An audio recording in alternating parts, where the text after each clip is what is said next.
लाखों सालों के विकास के बाद हमने आपको एक बुद्धि दी। जब आपको कोई पैनी चीज दी जाती है तो आपको सीखना चाहिए कि उसे कैसे पकड़े, है ना? ये समस्या बन गई है क्योंकि हमने आपको बहुत ही जटिल मशीन दे दी और आपने उसे चलाने का तरीका जानने की परवाह ही नहीं की।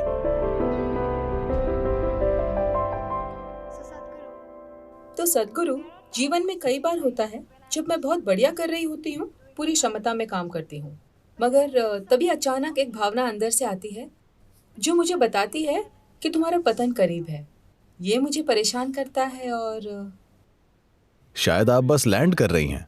हाँ, और इस भावना के सिस्टम में आ जाने के साथ मेरा प्रदर्शन वास्तव में खराब होने लगता है। तो सद्गुरु, हम अपने अंदर की दानवी आवाज़ों से कैसे लड़ सकते हैं? आपके अंदर कितने सारे दानव हैं? मुझे लगा कि सिर्फ एक दानव है, वो आप हैं। इसमें हमें बहुत स्पष्ट होना चाहिए। देखिए, अगर आप अपने अंदर दो आवाजें सुन रही हैं, एक दिव्य आवाज और एक दानवी आवाज, इसका अर्थ यह नहीं है कि कुछ शानदार हुआ है। इसका अर्थ है कि आप या तो मानसिक रोगी हैं या प्रेतग्रस्त हैं। हाँ। आपको या तो मनोवैज्ञानिक की जरूरत है या ओझा की।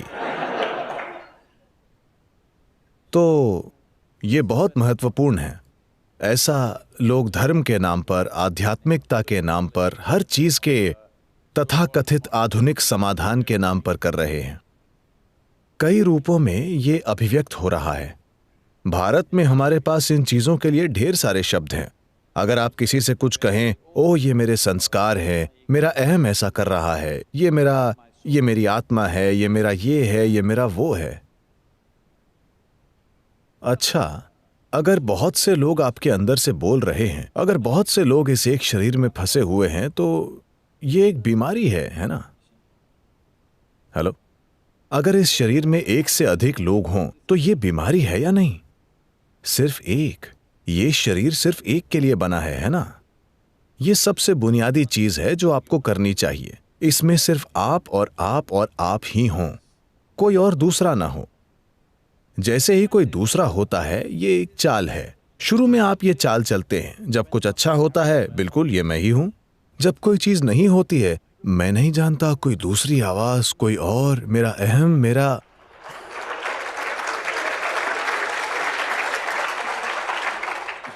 तमाम तरह के दूसरे जीव जिनका अस्तित्व नहीं है, आप मन से बना लेते हैं। आप इसे आत्मा, परमात्मा कह सकते हैं। ईश्वर आपके अंदर बोलता है, शैतान आपके अंदर बोलता है। देखिए, जब भी लोगों ने कहा, भगवान ने हमसे कहा, मुसीबतें आई हैं। हां, क्या आपने देखा है?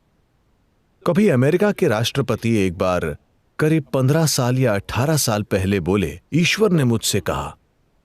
ओह, क्या आपदा आई थी, 6 लाख लोग मर गए और एक पूरा देश बर्बाद हो गया।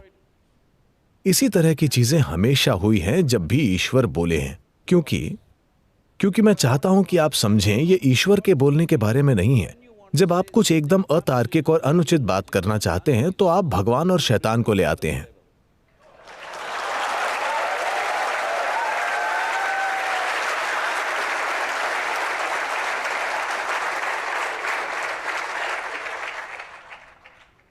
इसलिए अगर एक आवाज से अधिक है तो आपको बाकी आवाजें मारनी होंगी। इसके लिए आपको समझना होगा कि मनुष्य का दिमाग जटिल है, तो हम जो हैं उसकी जटिलता हमारा सबसे बड़ा उपहार है कि नहीं? दिमागी जटिलता ही हमें वो बनाती है जो हम हैं। यह सबसे बड़ा उपहार है, मगर इसी से हर इंसान दुखी भी है। मैं आप सभी से पूछता हूं, पिछली बार कब आपको खंजर से मारा गया था? हेलो? नहीं, वे वाकई आपको अनदेखा कर रहे हैं। शायद सबसे बड़ी चीज जो आपके साथ हुई है कि एक मच्छर ने आपको काट लिया। इस तरह का कष्ट दुनिया आपको दे रही है। बाकी सभी कष्ट खुद के दिए हुए हैं, है ना? तो आप ऐसे दुखी क्यों हैं? क्योंकि मैं आपसे एक आसान सवाल पूछूंगा, मुझे हां या ना में बताइए, क्योंकि मैं आपके जवाब के अनुसार आपको आशीर्वाद भी दूंगा। आप अपनी बुद्धि को तेज बनाना चाहते हैं या मंद? ठीक है।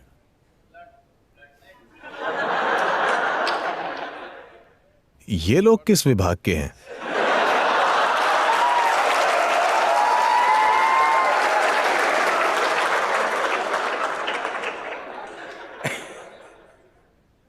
ओह, क्या वो राजनीति विज्ञान से हैं?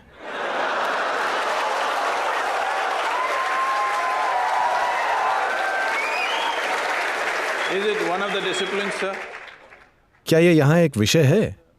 नहीं, फिर कैसे? आपके कॉलेज में घुसपैठ है। तो आप स्वाभाविक रूप से चाहते हैं कि आपकी बुद्धि तेज हो। इसका अर्थ है कि बुद्धि एक काटने वाला उपकरण है। यह चाकू की तरह है, जितना तेज उतना बेहतर, है ना? तो अभी लाखों साल के विकास के बाद हमने आपको एक बुद्धि दी। हम मतलब मैं प्रकृति की ओर हूं, ठीक है? हमने आपको एक तेज दिमाग दिया। अब आप हर जगह खुद को ही काट रहे हैं और उसकी शिकायत कर रहे हैं। नहीं नहीं, जब आपको कोई तेज चीज दी जाती है तो आपको सीखना चाहिए कि उसे कैसे पकड़ें, है ना? आपको सीखना होगा कि उसे कैसे संभालना है। अगर आप उसे गलत सिरे से पकड़ेंगे या अगर आप लापरवाही से चलाएंगे तो आप खुद को ही काट लेंगे।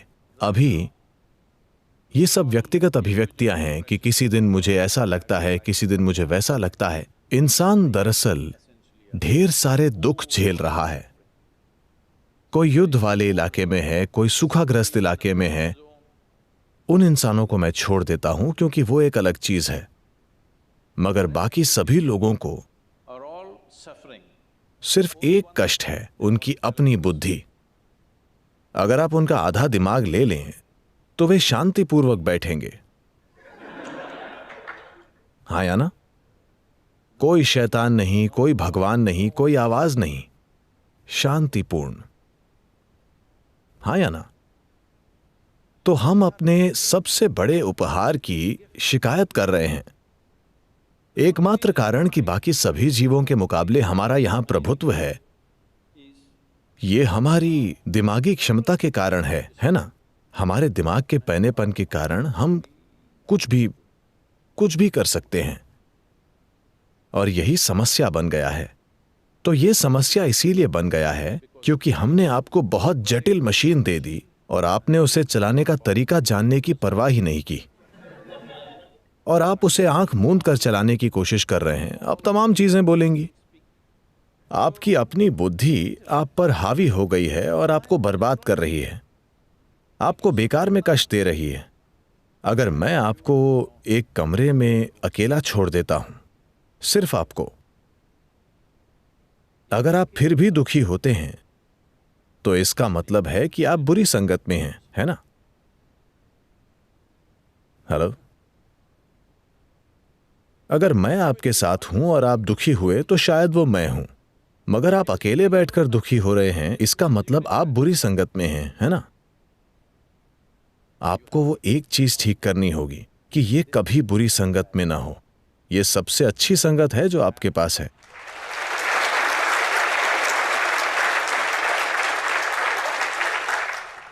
इसके लिए एक सरल इलाज है।